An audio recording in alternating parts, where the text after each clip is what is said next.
জয় গুৰু শঙ্কৰ সৰ্বগুণাকৰ যাকে নাহিকে বাম তোহাৰি শৰণ কৰে নহত কৌটি বাৰে কৰো। আজি গুৰুজনাৰ 457তম তিৰুভাৱ তিথি। আজি আমি গোসাইগাঁৱত উলহ মালহেৰে পালন কৰি আহিছোঁ আৰু তাৰ লগতে পবিত্ৰ ভাদ মাহ আমাৰ চলি আছে।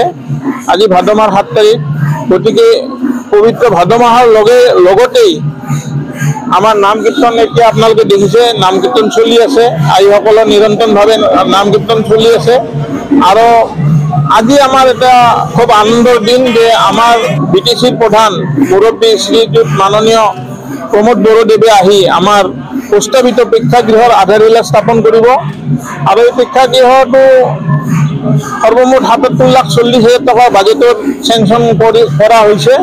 গতিকে তেখেতে আহি এই আজি শুভক্ষণত আমাৰ বহু প্ৰতীক্ষিত আধাৰশিলাটো স্থাপন কৰি আমাৰ বহুদিনীয়া অভাৱ পূৰণ কৰিব আৰু এই আজি মহান দিনত সমূহ গোসাইগাঁওবাসী ৰাইজৰ লগতে সমূহ অসমবাসী ৰাইজক জাতি ধৰ্ম বৰ্ণ নিৰ্বিশেষে আমি ইয়াৰে পৰা জগতগুৰু শ্ৰীমন্ত শংকৰদেৱ মহাৰাজৰ পৰা ভক্তি ভৰা প্ৰণাম জনাইছোঁ। যাতে দিনবোৰ সকলোৰে বাবে ভাল হয়, গুৰুজনাই যাতে আশীৰ্বাদ কৰে আৰু আমাৰ অসমত লগতে বিটিচিত যাতে শান্তি সম্প্ৰীতি বিৰাজ কৰে তাকে কামনা কৰিলোঁ। জয় গুৰু শংকৰ।